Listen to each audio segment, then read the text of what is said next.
Welcome, everyone. I am Glenda Dawson, and this is LD, and you're watching Glenda's Dragon's Den. We are being streamed on the Conscious Awakening Network on Roku TV, Apple TV, Amazon Fire TV, and many other streaming platforms like Spotify. So, just wanted to say hello and thank you for watching us and following us, and continue to send emails and messages.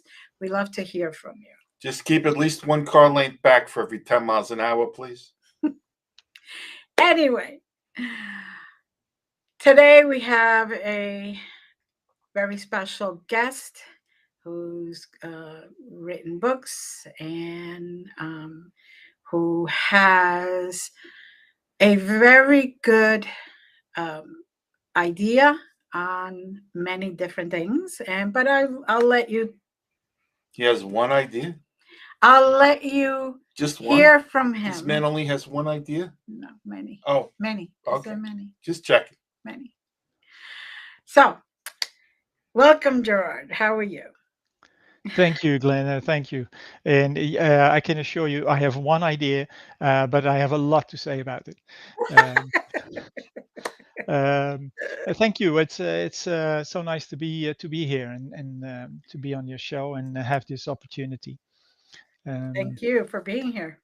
as you say, I've written books, and a lot of my books are to do with um, the contactees of the 1950s. Um, in the 1950s, many of your audience, I'm sure, will know that there were many, or quite a few Americans who claimed to have been contacted by people from space who landed in their flying saucers. The Americans were not the only ones. The same thing happened in Europe and in South America and elsewhere in the world. But I didn't start out um, writing books on those contactees and their experiences. Um, I about 40, almost 45 years ago now, I started out as a student of what is known as the Ageless Wisdom teaching. And the Ageless Wisdom teaching is a body of teachings that was first reintroduced to the world through Madame Blavatsky. I don't know if you've heard of Madame Blavatsky, Helena Petrovna Blavatsky, in the late 19th century. And in fact, she was the first. She's written several major books, such as The Secret Doctrine and Isis Unveiled. And in her work and through the Theosophical Society, she was the first to propose the fundamental nature of consciousness as the basis of our reality, even our objective reality, and the evolution of consciousness. Mhm. And she stated that through the evolution of consciousness has evolved a kingdom in nature above the human kingdom. So consciousness has evolved from, say, the mineral through the vegetable, through the animal and the human kingdom, but doesn't stop there. It continues to evolve, and the people that we know historically and from mythology as Hermes and Hercules and Rama and Krishna and Buddha and Jesus, Mohammed, they are the exemplars of this fifth kingdom in nature, above the human kingdom, and they are the examples of what consciousness looks like above the human kingdom, and we can see their influence in world history.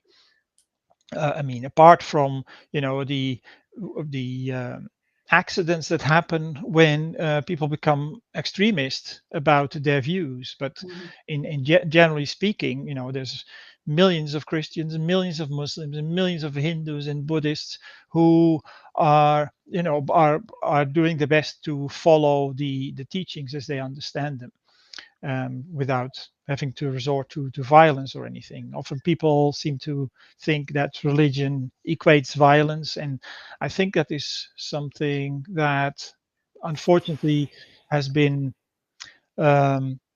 reinforced that idea in in recent times. But generally speaking, the teachings that are at the foundation of religions Mhm. um, are really to do with reconnecting our individual consciousness with the source of consciousness. Mhm. Every world religion, if you look at the essentials, apart from the dogma that has been built over centuries, when you look at the essentials, every religion expects a new teacher at the beginning or the end of a new age. Mhm. So, the Jews are waiting for the Messiah, the Christians are waiting for the second coming, and the Buddhists are waiting for the fifth Buddha. Um, the Hindus are waiting for the 10th incarnation of Vishnu, or Kalki avatar. Sections of Islam are waiting for the 12th Mahdi, the return of the Mahdi who disappeared. So that's a universal notion of a returning teacher.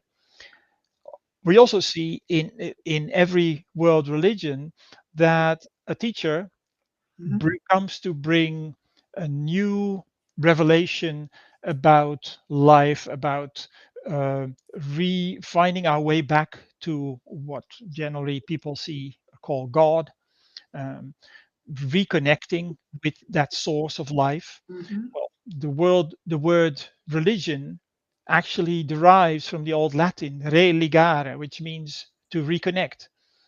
Um, and the teachings always come down to one major point, and that is to treat others the way we ourselves want to be treated.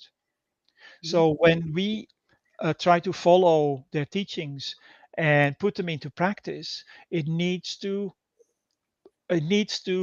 be in those terms of treating others the way we ourselves want to be treated.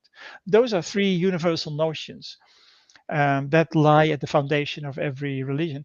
And the interesting thing through my research now is that through systems science, which is a relatively new field in science, which brings together findings from different scientific disciplines, the same picture emerges.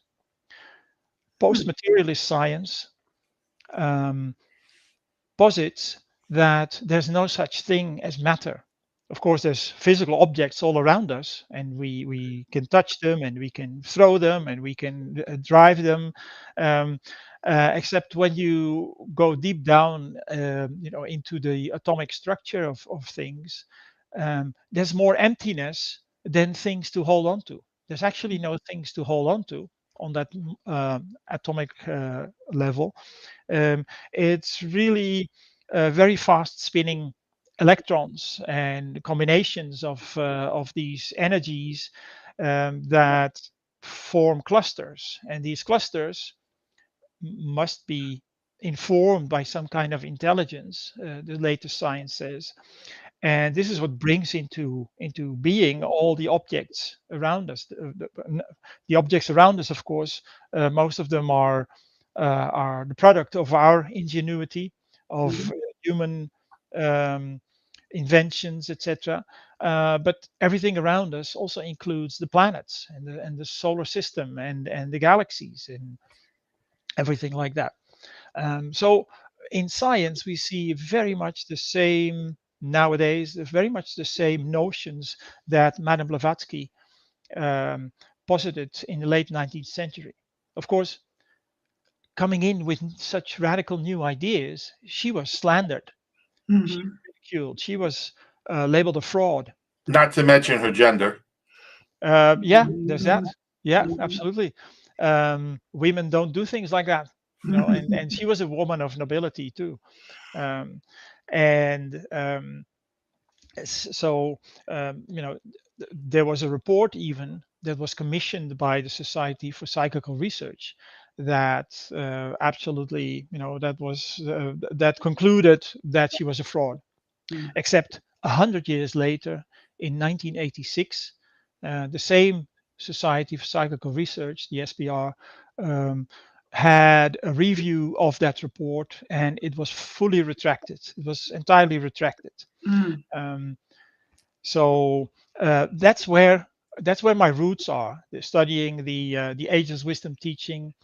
Her work, Madame Blavatsky's work, um, were expounded, elaborated on by other people like Alice Ann Bailey, um, Helena Rearick, Mhm. Murdo MacDonald Bain, various others, some of whom studied with members of what I just mentioned, the fifth kingdom in nature, who are also referred to as the masters of wisdom.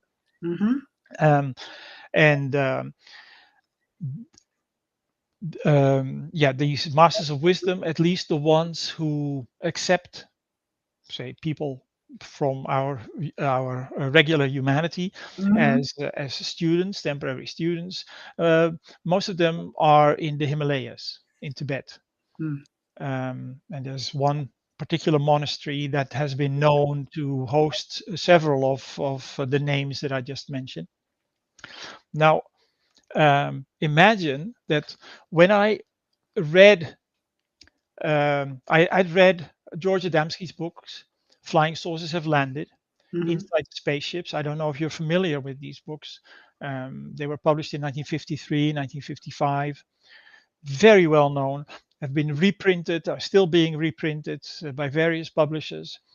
Um, the first book, Flying Saucers Have Landed, was co-authored with an Englishman who wrote the first historical overview of accounts of extraterrestrial visitors and UFO sightings in later years. Um, and the second part was written by George Adamski. He um, he gave his account of his first contact encounter with a man from space in the California desert that happened on the 20th of November in 1952.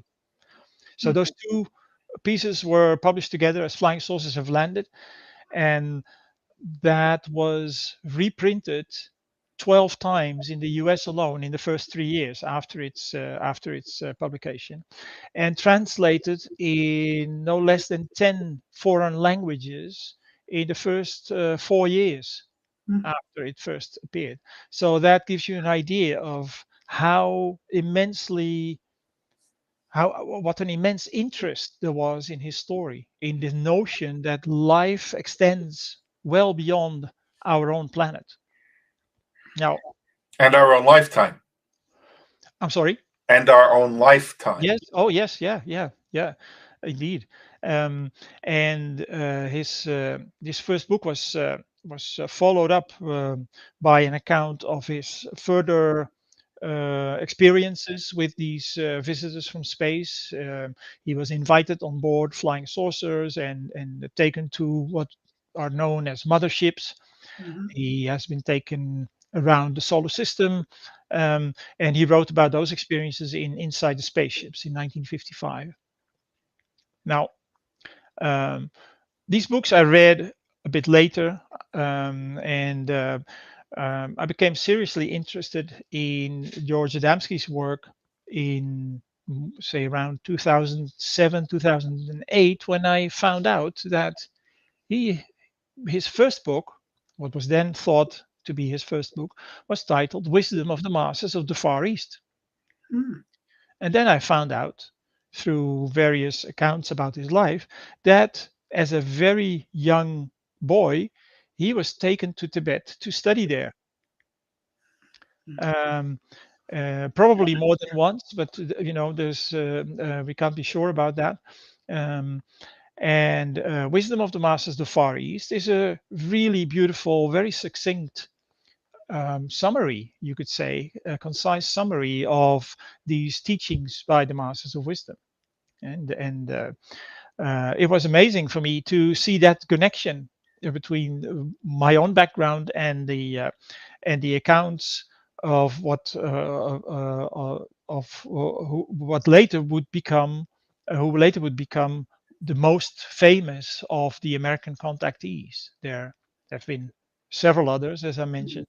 Buck Nelson, Truman Bethrum, Daniel Fry, Howard Menger, and others in the 1950s, none of whom, by the way, ever talked about having been abducted or any bad experiences. Those only appeared later when the authorities became concerned about the massive public interest in the messages from space, and the messages, um, um, you know, urging humanity to find ways to cooperate on an international level to prevent nuclear annihilation and international conflict. Um, that's only when the first stories of abductions began to appear to scare the public, Mm. who they found were too interested. Um, and so there were various other contactees, but George Adamski is the only one who was already teaching metaphysics in the 1930s in Laguna Beach, based on his experiences in Tibet. Um, and critics have said that when the first talk about flying saucers began following the Foo Fighters in the towards the end of the Second World War, and the crash in Roswell, and the Kenneth Arnold sighting over Mount Rainier in Washington State, that's when Adamski switched gears and started faking his photographs and coming up with tall tales about his contacts. But if you actually read his work, and I dare say most of his critics don't bother to pick up his books and read for themselves. They just parrot what some debunkers came up with from the mid 1950s onward.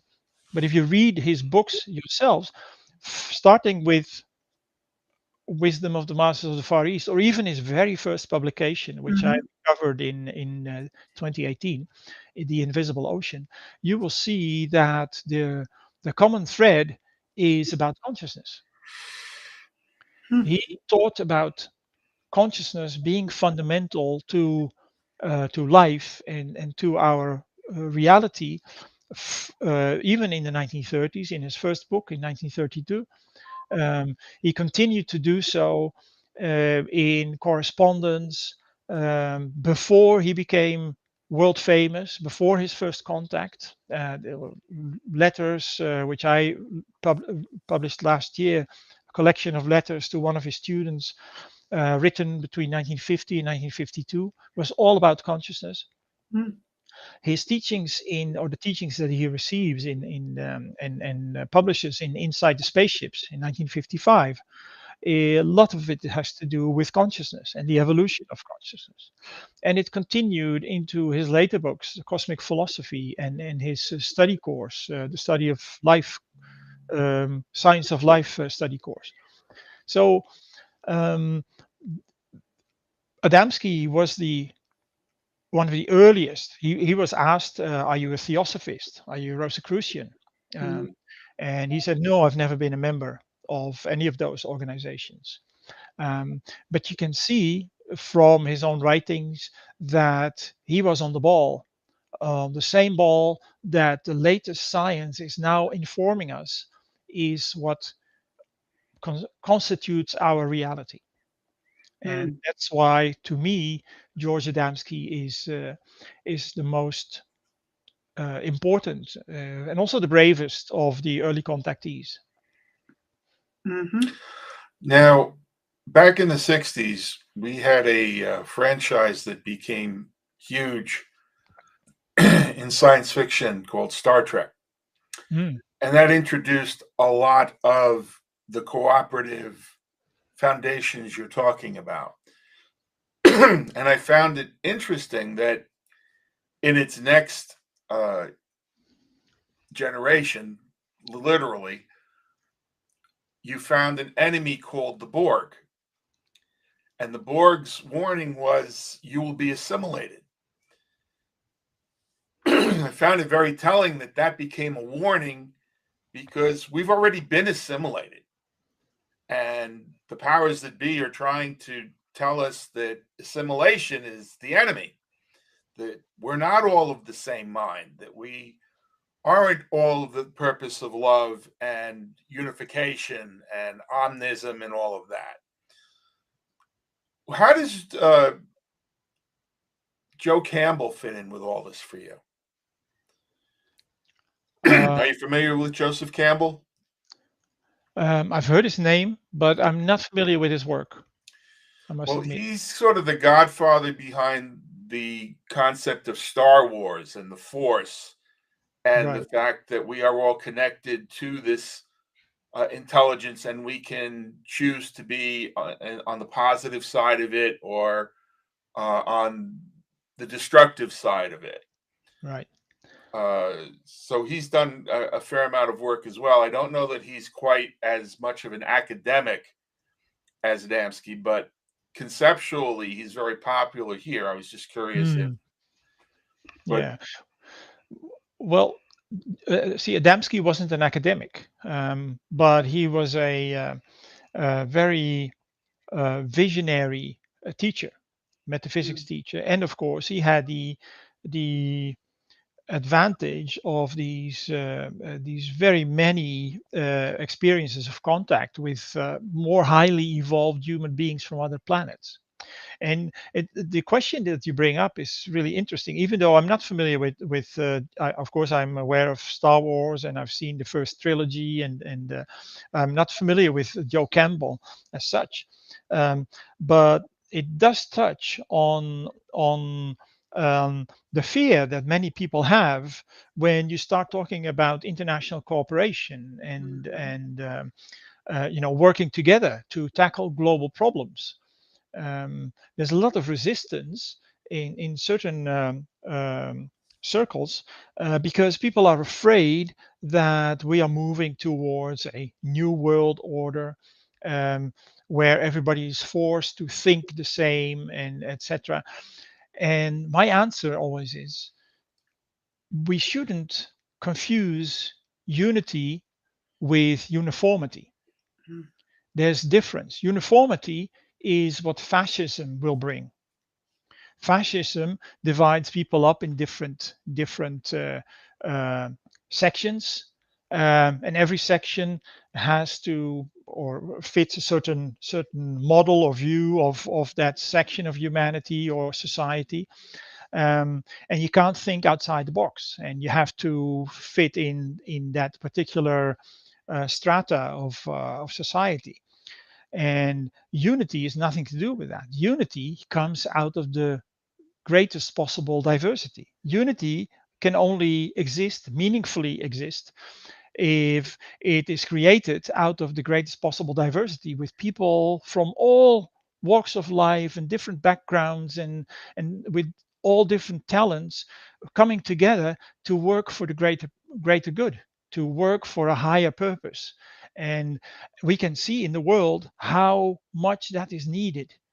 mm, um, if we continue in the current in our current line of thinking and or looking at the world, our current view of the world, competing with each other because we think that is diversity, um, we will compete each other into oblivion.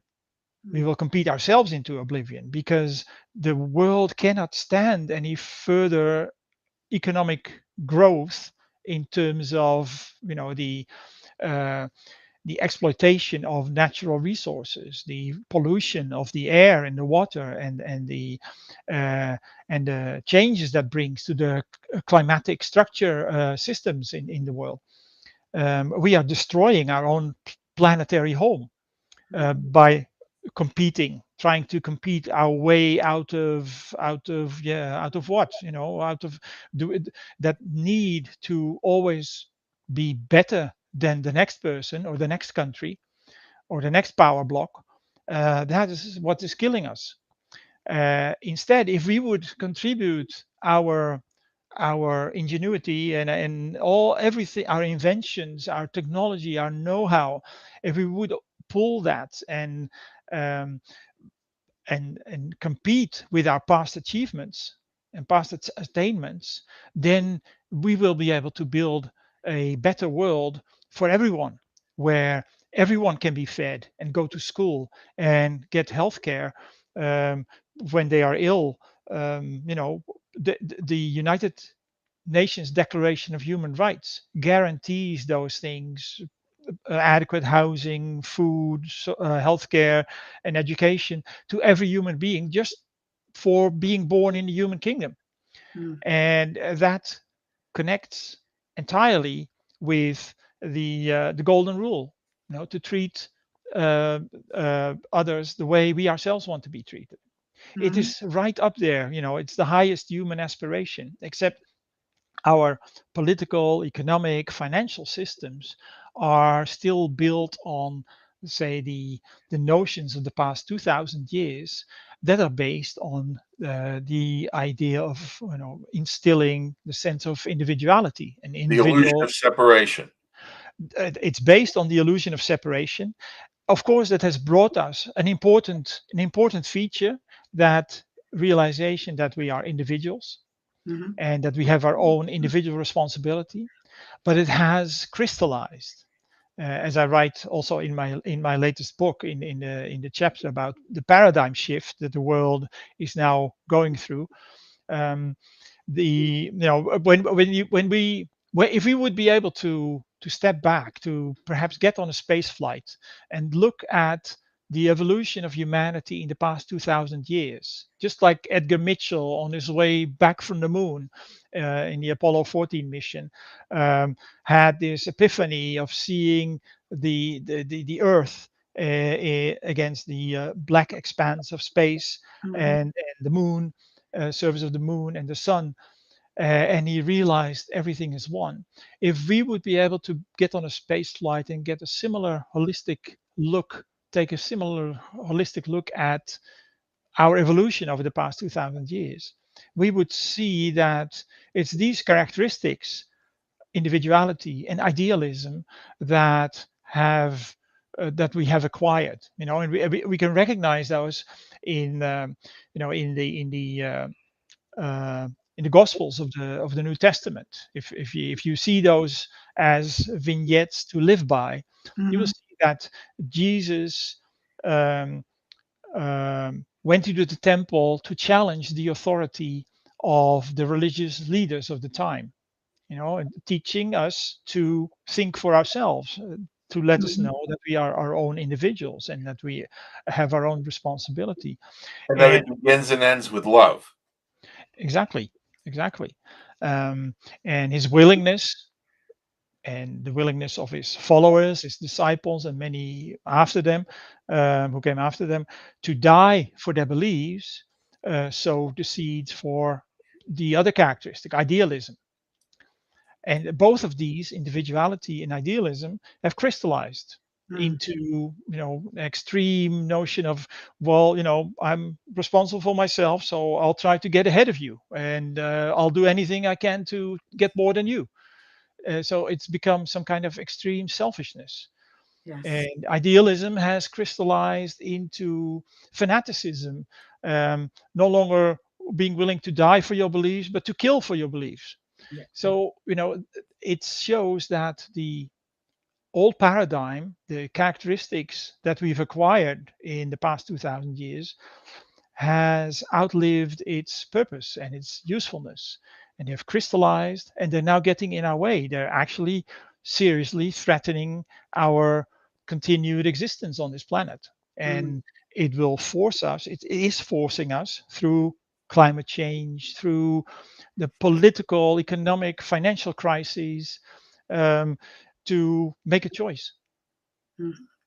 We have to make a choice. With the tensions flaring up again in Eastern Europe, but also at the borders of the European Union, at the borders of Mexico and the United States, and in Asia, people who have been denied a decent existence through the flawed economic structures that are based on greed and exploitation, have they no longer see any options for themselves in their own country, so they go to where they think options are available, Mhm. legally or illegally, because people have to live.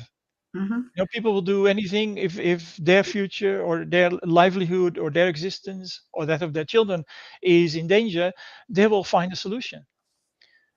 So we have a choice now, as a global society, as a human society, to continue in our old separative ways and continue to compete and create more conflict and chaos and ultimate destruction, or to start working together to recognize that we have a responsibility not only towards ourselves but towards every human brother and sister in the world, um, every human man, woman, and child in this world, um, to live a humane life, Mhm. because we're all children of the same Mother Earth, and we all have a right to at least the basics to live.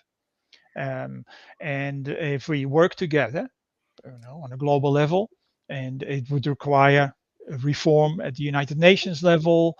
It would require that the current five major powers that hold veto rights in the United Nations give up those rights and actually begin to work as responsible members of the international community.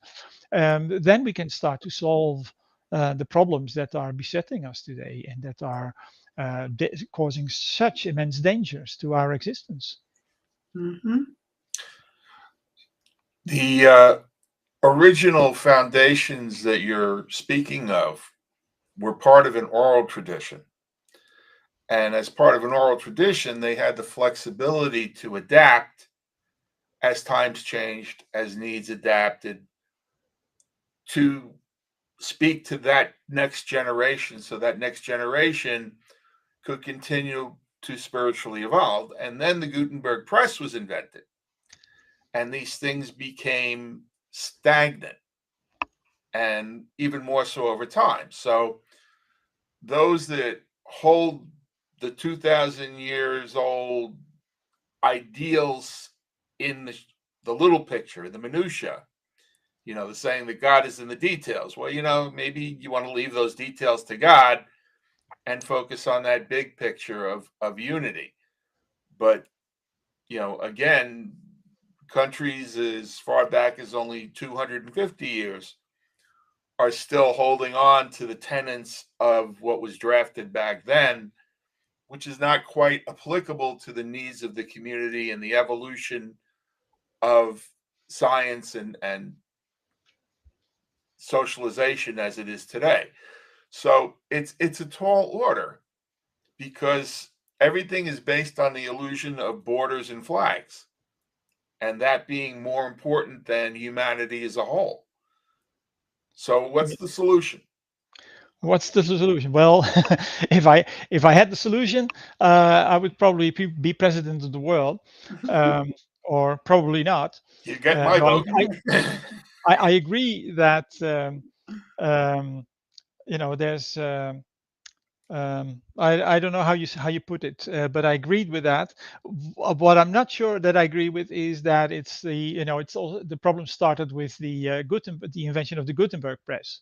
Um, because printing technology existed in China much longer. It was invented much earlier in China, and of course there have been uh, copies made, handwritten, of biblical texts and pre-biblical texts in India. It's not so much the invention of book printing that has led to the stagnation of ideas or the crystallization of ideas, I think, because it has done the humanity a major service in the proliferation of education. It has helped huge swathes of humanity to become literate and to educate themselves. um, like everything else, like money, like religion, like politics, it's what you do with it. Mm. Um, and the solution, to me, is that we don't try to force others to see the world the way we see it, but to encourage each other to do the best for the world that we can, to find our talents, to develop our talents, and to overcome our inhibitions or our conditioning, in order to make that contribution and be responsible members of society, of our communities. Like you say, not necessarily limiting our identity to a flag or a national borders, things like that. And that's where I agreed with you, um, because in the end, we're all human. In the end, we all have the same basic needs, basic human needs, and we all depend on this planet for our lives, for our sustenance. Um, and the fact that brothers and sisters from other planets are visiting us Mhm. to let us know that you are not alone in this vast expanse that looks empty to you from your particular point of view, which is not particularly advanced, our Mhm. point of view as humanity. Um, no, their it is their love, it is the love of God that they express and manifest. I'm using God very loosely as the, Mhm. in the sense of creator or the origin, the source of life and Cosmic consciousness. consciousness. Yeah, yeah. Um, it's that fundamental love that they manifest, and that they express by coming to visit us, taking the trouble to visit us, and to help us expand our understanding of life and the universe, of life and consciousness. Um, the if you read, people who haven't read Inside the Spaceships, I would urge them to get a copy. It's still easily available, secondhand or even in print, in paperback nowadays. Get a copy of Inside the Spaceships, and you will be wowed by the the palpable love that speaks from those pages, from the wisdom that Adamski was asked to share with the world and with humanity. um, and um, it is it is through the expansion of our perception of ourselves as living units on this planet, by showing us, hey, we are here even though we are not from your planet, Right. that I think will be instrumental in the paradigm shift that is taking place. The Mhm. in religious terms, you might call it a new dispensation, as George Adamski also referred to it. And maybe if you'll allow me, I'll quote George Adamski literally from a lecture that he gave in 1955 in Detroit, and Please that's do. where, I'm sorry. Please do.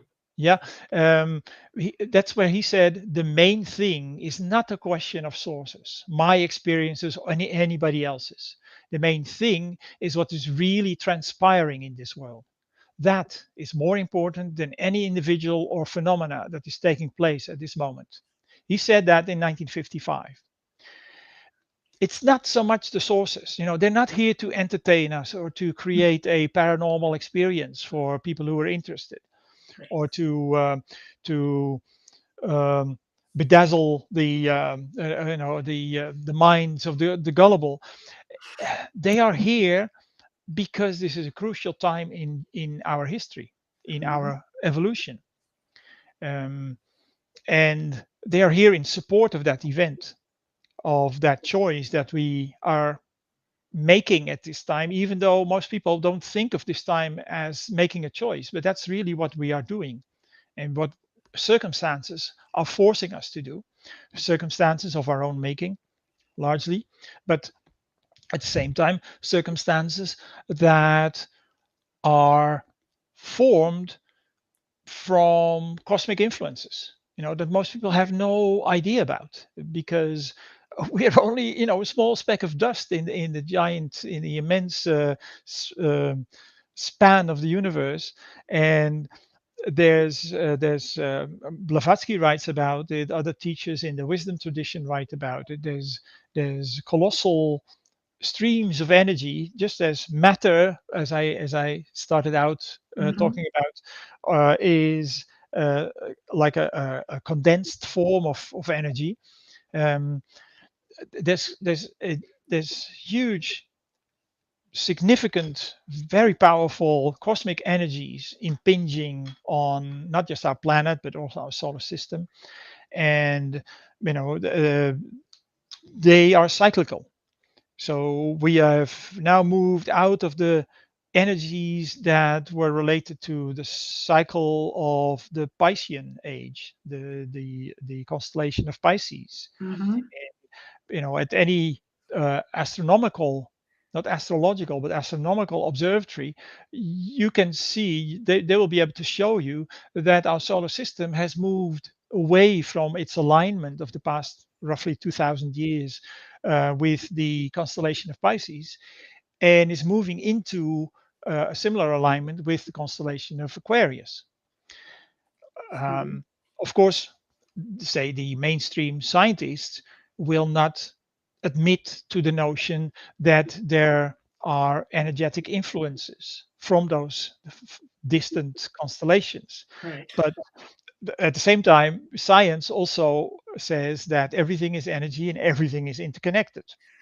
Well, at the same time, we have oceans that are moved by the force of a fairly dormant body in our proximity called the moon.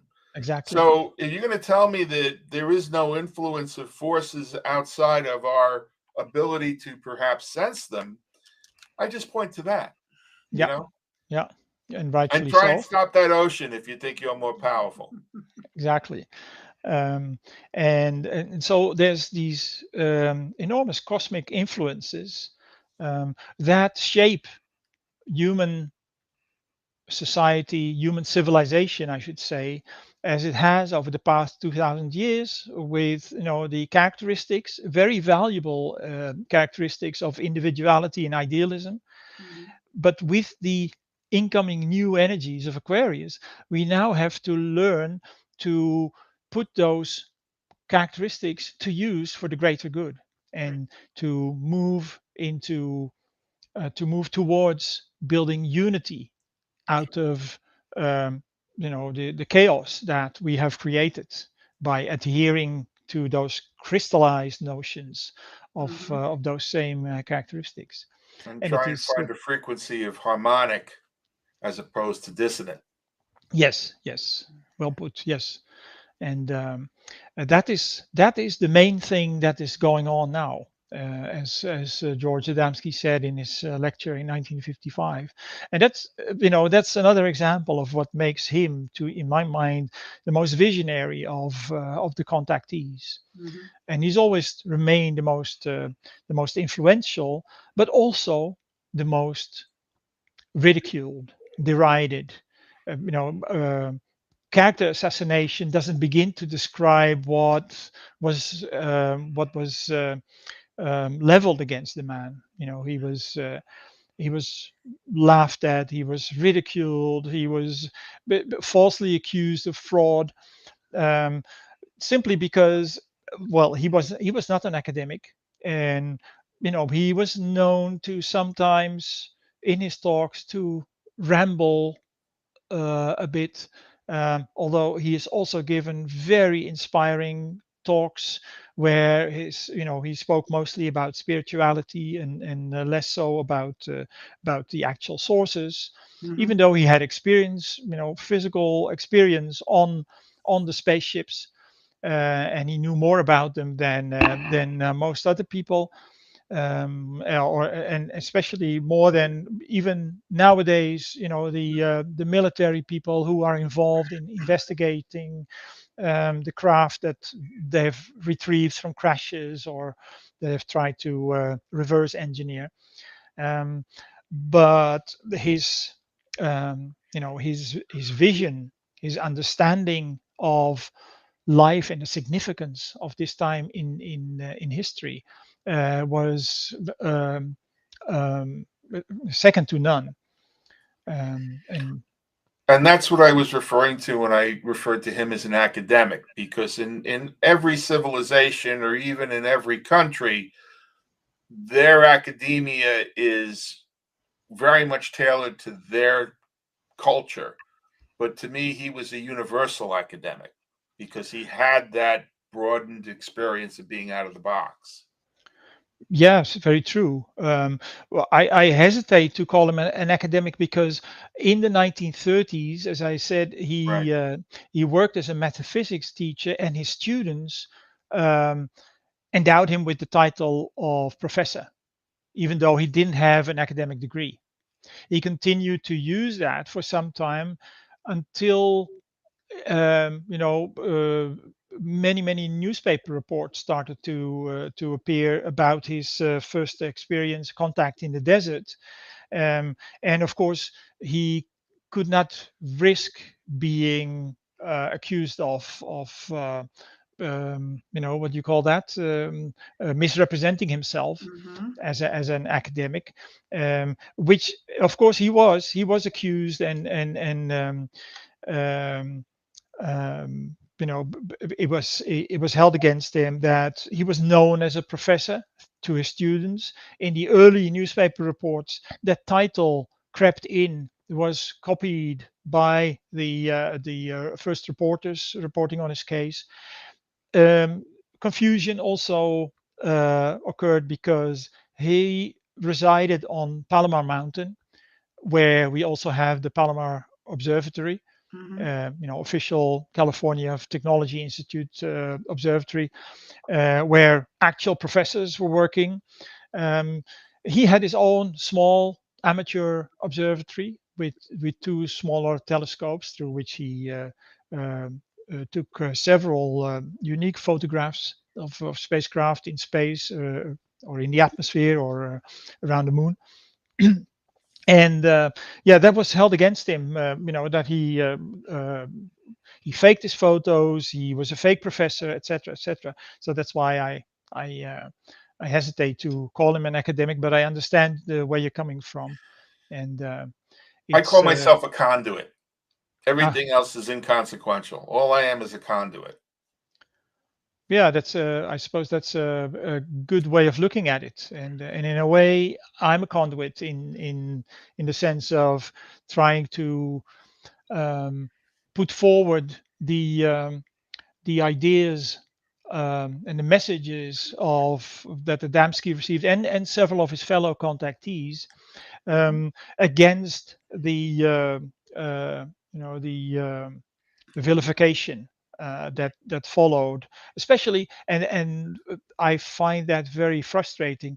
Many serious UFO researchers, people who call themselves serious UFO researchers, who focus only on the physical metrics of how far was it, what was the azimuth of the sighting, and what was it made of, or how can it be reverse engineered, or do you have photographic evidence?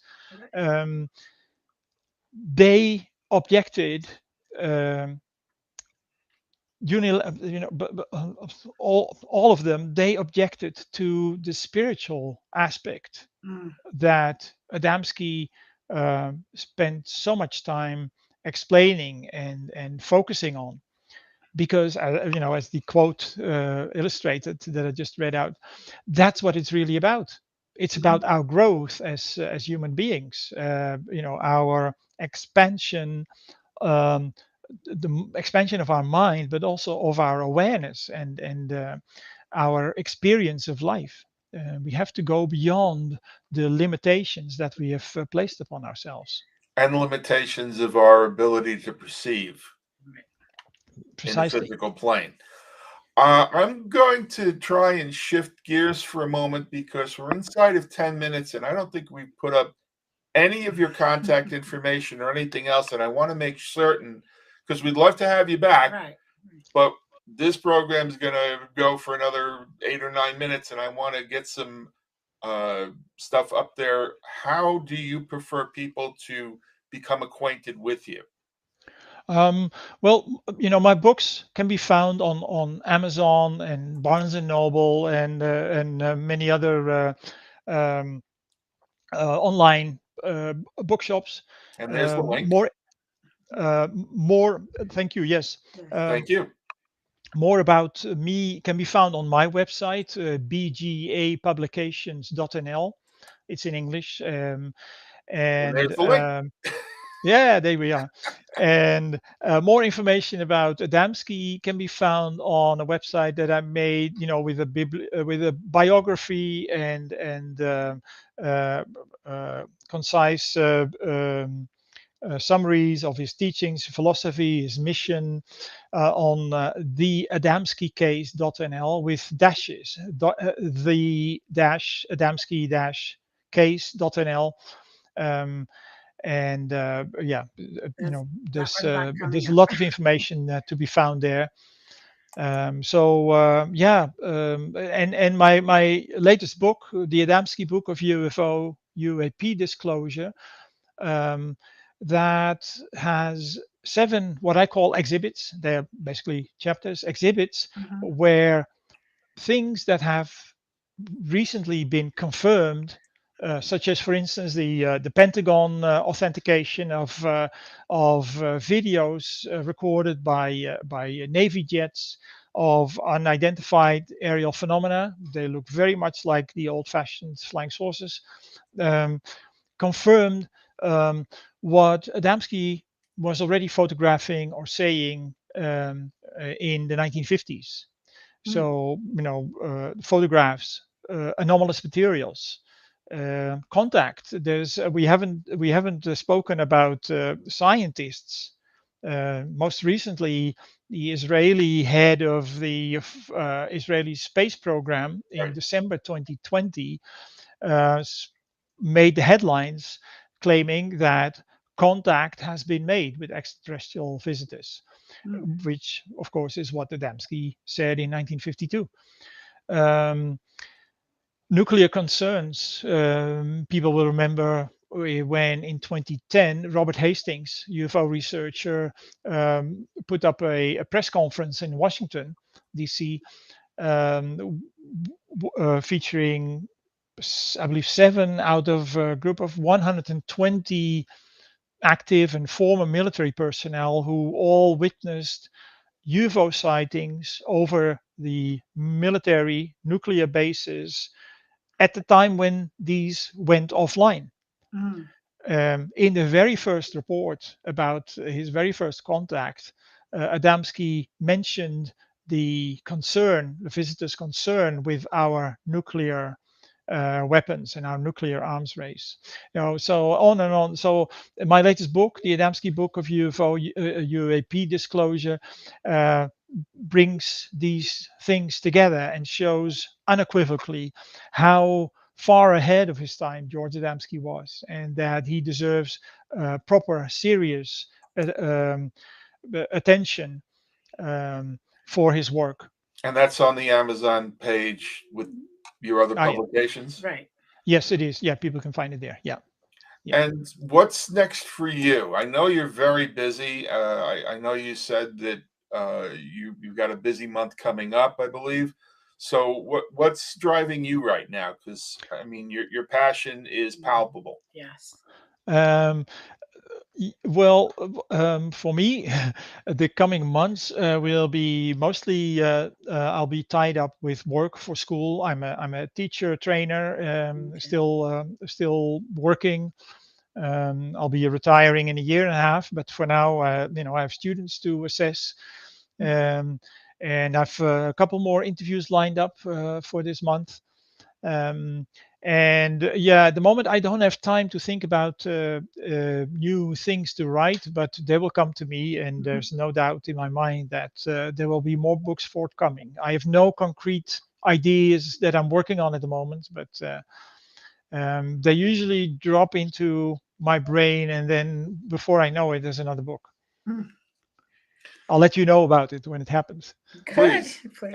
And you're certainly welcome back anytime, because we've just scratched the surface, obviously. And just like this planet alone's been around for millions of years, and we've only been able to have the resources to disturb the solar system in the last 100 or so. Right. So, things are moving. How do you see us getting from where we are to where we need to be? Do you have any vision of how that can transpire? Well, I think, as I indicated, that the crises that we have created will force us.